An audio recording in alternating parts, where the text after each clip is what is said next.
So my next question, Seelan, is that why is design thinking better than traditional problem solving approaches? What sets this sort of approach apart? I think problems have been in existence in this world, I would say, with humankind for many, many years. I would say for millions of years, from the times of the first innovation that the wheel was one of the revolutionizing innovation that became about, right? The wheel of during the Mesopotamian time. But Mm, interestingly, you notice that the wheel that was designed with chariots those days was actually first made for human beings to do clay so that they have a plate and a cup to actually eat and drink on. It's very interesting to see that. mm, Um, and you can see traditional approaches, how it all evolved until today in the boardrooms of corporate companies today. There are many methods, many frameworks.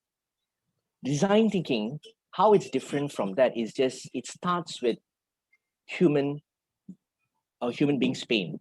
It starts with observing people, observing a persona, observing a user, not just your customers. It can be external, internal customers, really observing their pain and coming up with brilliant ideas, new ideas, right? And then you can use design thinking as a mechanism to come up with that. So I would say traditional approach, I mean, being a Six Sigma person myself, we talk about a DMAC, right? Define, measure, analyze, improve, control, and you report. Now, define what? You define a problem.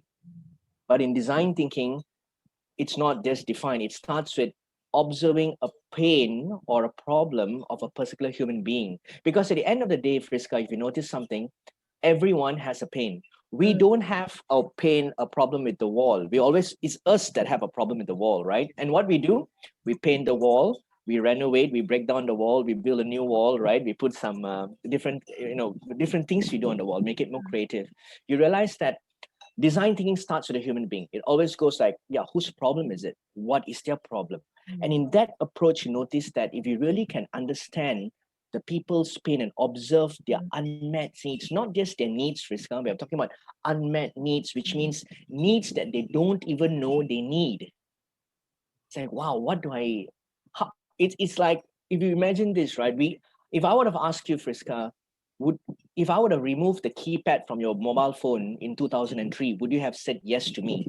You no. said still, you said no. I need the keypad, right? But you don't know you don't need the keypad anymore from your mobile phones. So what I'm trying to say is that people don't know what they want, but in observing them using design thinking, you may come up with a new next brilliant idea, a new revolutionizing idea that people don't know they need, and that's where it is different from traditional approaches. Yeah, that